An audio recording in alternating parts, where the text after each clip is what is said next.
राजकारणातील लोकांनी सुद्धा साहित्याची संगत ठेवली पाहिजे। जे राजकारणी साहित्याच्या संगतीत राहिले ती माणसे राज्याच्या व देशाच्या पटलावर मोठी झाली आहेत। साहित्यामुळे माणूस प्रगल्भ होतो असे प्रतिपादन महाराष्ट्र राज्य बाजार समिती सहकारी संघाचे उपसभापती तथा शिवसेनेचे जिल्हा प्रमुख संतोष सोमवंशी यांनी केले।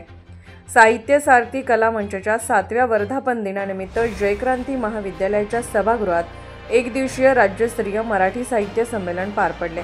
यावेळी ते बोलत होते। हे साहित्य संमेलन गझल, मुशायरा, कवी संमेलन, बालनाट्य सादरीकरण व साहित्य सारथी राज्यस्तरीय पुरस्कार वितरण समारंभ अशा 4 सत्रात झाले।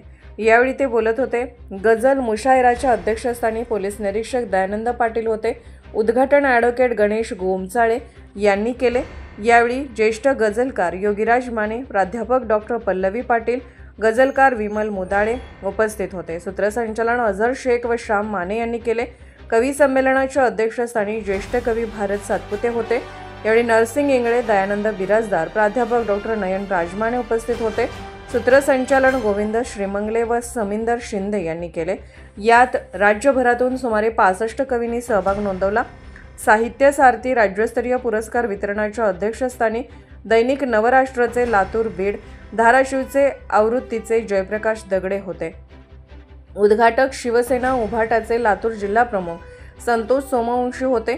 यावेळी मराठवाडा साहित्य परिषद लातूरचे उपाध्यक्ष विवेक सौताडेकर, राष्ट्रवादी काँग्रेस जिल्हा ग्रामीण महिला आघाडी अध्यक्षा दीपाली औटे उपस्थित होते। प्रास्ताविक संस्थापक अध्यक्ष कवी सुरेश धोत्रे यांनी केले, तर आभार साहित्य सारथी मंचाचे अध्यक्ष गंगाधर डिगोळे यांनी मांडले। सूत्रसंचालन गणेश परळे यांनी केले।